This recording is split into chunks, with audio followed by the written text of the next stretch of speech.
Aries. Ang Aries sa pahiwatig ng galaw ng kalikasan, ay kilala sa pagiging mapanuri at mapagmasid. Mas pinipili nitong magtrabaho ng mag-isa dahil nararamdaman nitong mas mabilis at maayos ang mga nagagawa kapag sarili nitong sistema ang sinusunod. Kapag may ipinangakong gawain, anuman ang hirap nito, tatapusin ng Aries ng may buong determinasyon. Maingat ito sa pakikipag-usap at iniiwasan ang anumang pahayag na maaaring magdulot ng alitan sa ibang tao. Ayaw nito ng usapang may kinalaman sa suhulan o anumang uri ng panloloko sa pera. Mabilis itong lumalayo sa ganitong klaseng paksa. Maaruga ang Aries, lalo na pagdating sa pagkain at kapakanan ng mga mahal sa buhay. Laging handa itong tumulong sa mga kapatid at magulang.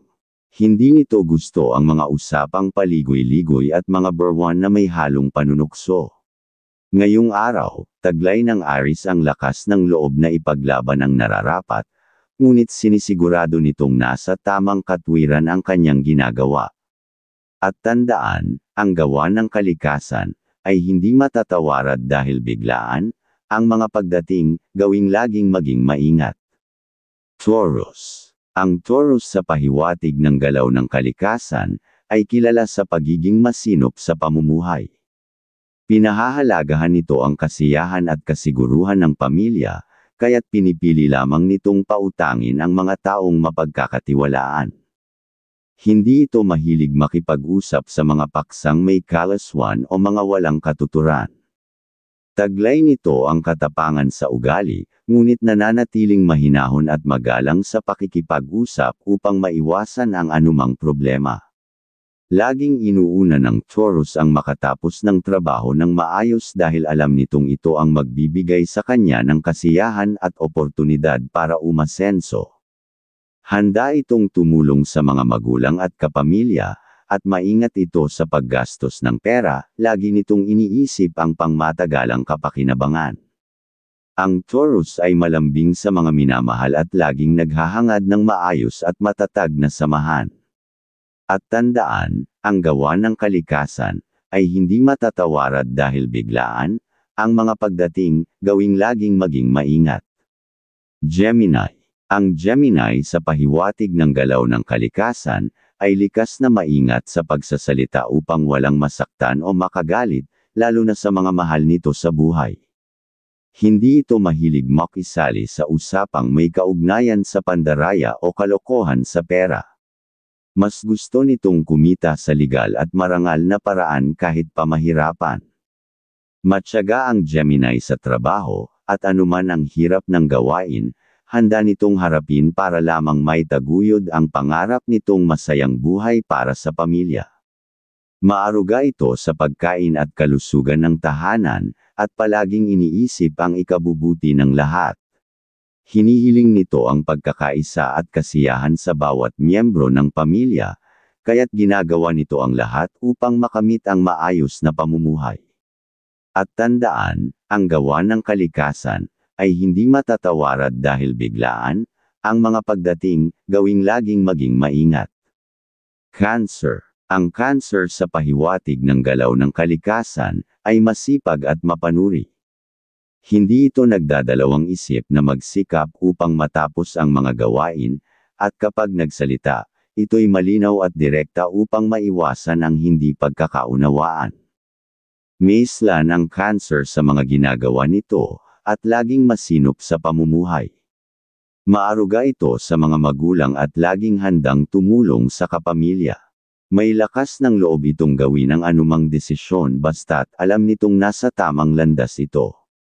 Hindi agad nagtitiwala ang Cancer sa mga bagong kakilala kaya't nagiging maingat ito. Hindi rin ito gusto ang mga usapang kalaswan o berwan tungkol sa pag-ibig, mas pinahahalagahan nito ang pagiging seryoso at wasto sa lahat ng aspeto ng buhay. At tandaan, ang gawa ng kalikasan, ay hindi matatawarad dahil biglaan, ang mga pagdating, gawing laging maging maingat.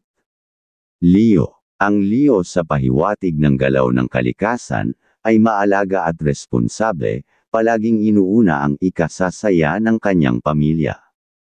Taglay nito ang tapang ngunit nananatiling kalmado, kaya mas madalas nitong piliing magtrabaho ng mag-isa upang masigurong maayos ang resulta ng kanyang ginagawa. Maaruga ito sa magulang at laging handang tumulong sa kanila sa anumang paraan. Ayaw ng Leo ng pagpapabagal sa trabaho, mas gusto nitong matapos ang mga gawain sa tamang oras upang maiwasan ang mga suliranin. Masayahin ito sa bawat ginagawa, at naniniwala itong ang positibong pananaw ay nagdadala ng swerte sa tahanan. Hindi nito pinapalampas ang mga kasinungalingan, at matipid ito sa paggastos ng pera. Sa gabi, ninanais nitong magpahinga upang mapanumbalik ang lakas ng katawan at isipan. At tandaan, ang gawa ng kalikasan ay hindi matatawarad dahil biglaan. Ang mga pagdating, gawing laging maging maingat. Virgo. Ang Virgo sa pahiwatig ng galaw ng kalikasan ay masigla at masipag sa trabaho dahil nais nitong laging may maaasahan sa panahon ng pangangailangan.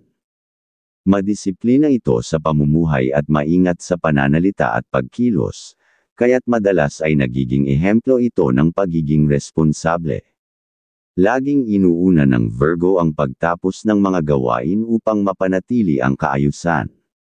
Hindi ito nagpapabiya sa anumang bagay na kailangan ng atensyon. Ayaw nitong makisali sa mga usapang kalokohan tungkol sa pera at mas gusto nitong makipag-usap ng may kabuluhan.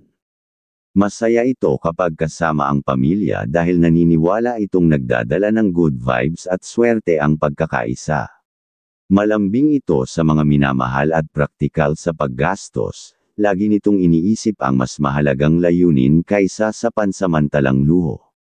At tandaan, ang gawa ng kalikasan ay hindi matatawarad dahil biglaan, ang mga pagdating, gawing laging maging maingat.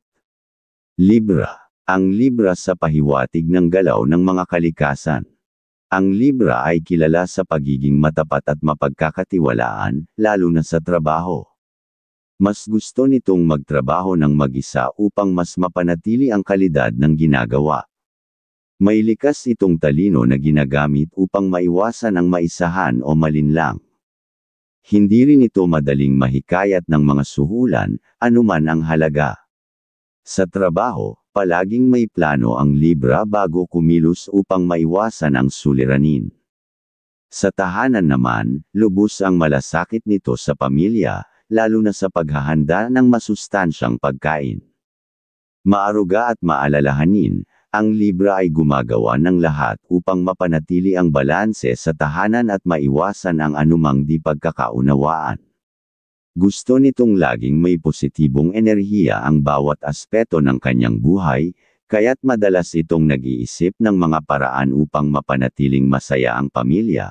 At tandaan, ang gawa ng kalikasan ay hindi matatawarad dahil biglaan, ang mga pagdating, gawing laging maging maingat. Scorpio. Ang Scorpio sa pahiwatig ng galaw ng mga kalikasan. Ang Scorpio ay isang mapagmahal at matiyagang individual na mahalaga ang masayang komunikasyon sa tahanan. Sa trabaho, masinop ito at sigurado sa bawat desisyon upang matiyak na ang lahat ng ginagawa ay may pangmatagalang benepisyo. Ayaw nito sa usapang suhulan at galit ito sa mga mapanlinlang na tao. Sa kabila ng kanyang tahimik na personalidad, may taglay itong paninindigan na ginagamit kapag kinakailangan.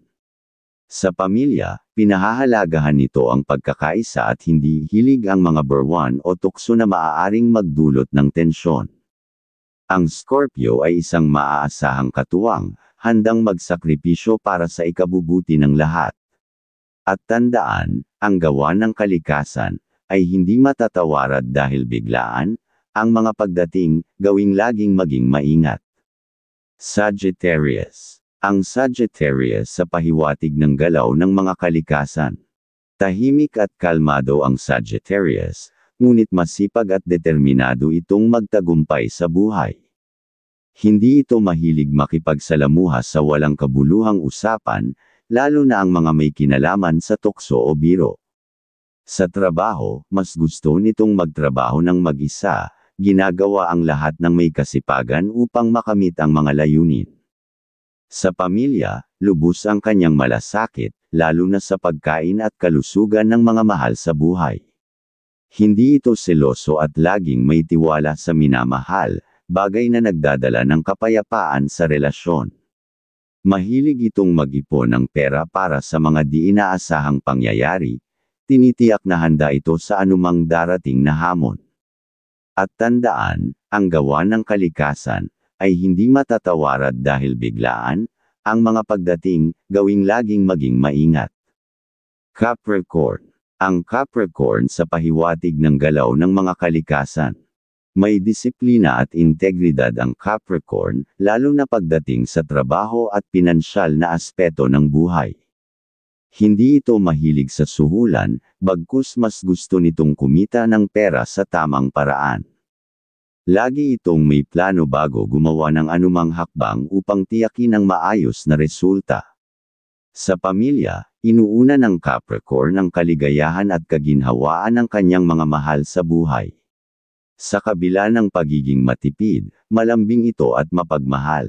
Hindi ito madaling magselos at laging nagtitiwala sa minamahal, na nagiging dahilan ng matatag na relasyon. Ang kanyang pag-iingat sa mga desisyon ay nagdadala ng kasiguraduhan at pag-unlad sa buhay.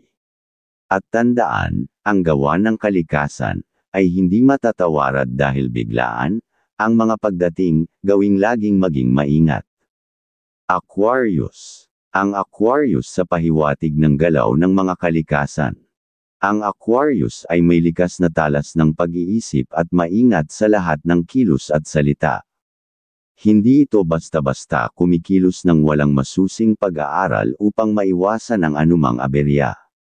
Mahilig itong magmasid bago magtiwala, lalo na pagdating sa pera. Ayaw nitong makisuyo sa iba upang walang utang na loob na kailangang bayaran. Sa pamilya, maingat ito sa pananalita upang mapanatili ang maayos na samahan. Laging prioridad ng Aquarius ang good vibes sa tahanan, kaya't ginagawa nito ang lahat upang mapanatili ang kasiyahan at balanse. At tandaan, ang gawa ng kalikasan ay hindi matatawarad dahil biglaan, ang mga pagdating, gawing laging maging maingat. Pisces. Ang Pisces sa pahiwatig ng galaw ng mga kalikasan. Ang Pisces ay isang maunawain at masayahing indibidwal na mahalaga ang pagiging matapat. Hindi ito mahilig sa suhulan o anumang hindi patas na transaksyon. May mahaba itong pasensya at determinasyon, ngunit kapag kinakailangan, lumalabas ang kanyang tapang upang maipaglaban ang tama. Sa pamilya, palaging inuuna ng Pisces ang kaligayahan ng kanyang mga mahal sa buhay. Masipag ito sa trabaho upang matiyak ang maayos na pamumuhay.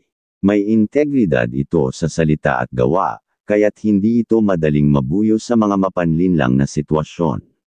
Sa usaping pera, maingat ito at inuuna ang mga pangangailangan ng pamilya bago ang ibang bagay.